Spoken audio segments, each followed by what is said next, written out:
काल रात्री सीपीआर रुग्णालयातील कर्मचाऱ्यांनी काम बंद करत सीपीआरच्या आवारात जोरदार निदर्शने केली। आज हे सर्व कर्मचारी जिल्हाधिकारी कार्यालयासमोर काम बंद करत निदर्शन करणार आहेत। राज्य सरकारी कर्मचाऱ्यांना जुनी पेन्शन योजना लागू करण्यात यावी या मागणीसाठी सहकारी शिक्षक शिक्षकेतर निमसरकारी कर्मचारी समन्वयक समितीच्या वतीने येत्या 14 तारखेपासून बेमुदत संपाची हाक देण्यात आली आहे। या संपात 17 लाख कर्मचारी सहभागी होणार आहेत। 14 तारखेपासून बेमुदत संपाची हाक देण्यात आली आहे।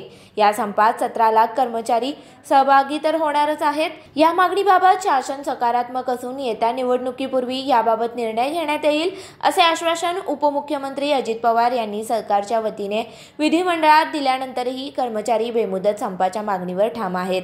सरकारी निमसरकारी शिक्षक शिक्षकेतर कर्मचारी यांच्या वेतन भत्ते सेवा नियम या बाबतीत ते केंद्रीय कर्मचाऱ्यांच्या मागे आहेत। कामाचे स्वरूप समान असल्यामुळे केंद्रासमान वेतन भत्ते सेवा शर्ती असाव्यात असा आग्रह अनेक आंदोलनाच्या माध्यमातून त्यावेळी राज्य शासनाकडे धरण्यात आला।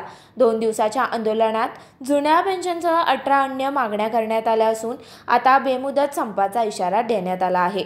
मार्च 2023 मध्ये जो संप झाला त्या संपाच्या पार्श्वभूमीवर 20 मार्चला माननीय मुख्यमंत्री महोदयाने महाराष्ट्राच्या कामगार कर्मचारी आणि शिक्षकांना जुनी पेन्शन द्यायचं आश्वासन दिलं। 8 महिन्यानंतरही ते आश्वासन न पाळल्यामुळं आम्ही 2 सहकुटुंब मोर्चे काढले, तिकडेही लक्ष दिलं नाही। मग 24 नोव्हेंबरला आम्ही नोटीस दिली की 14 डिसेंबरपासून राज्यातले शासकीय निमशासकीय कर्मचारी शिक्षक शिक्षकेतर कर्मचारी अशी 17 लाखाच्या संख्येने आम्ही संपावर जाणार आहोत। आज मुख्यमंत्र्यांनी चर्चेला बोलवलं होतं समन्वय समितीच्या सुकाणूला। संध्याकाळी 7 वाजल्यापासून 9 वाजेपर्यंत 2 तास चर्चा झाली। दोन्ही उपमुख्यमंत्री हजर होते, मुख्यमंत्री हजर होते।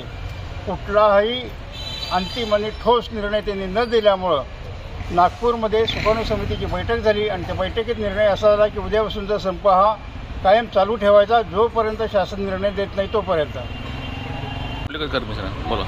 संपाचा निर्णय कायम झाल्यामुळं आज रात्री 12 वाजता सीपीआरचे सर्व कर्मचारी हे बाहेर पडतील। शासकीय मुद्रणालयाचे सर्व कर्मचारी रात्री 12 वाजताच बाहेर पडतील आणि कोल्हापूरमध्ये संपाला प्रारंभ होईल।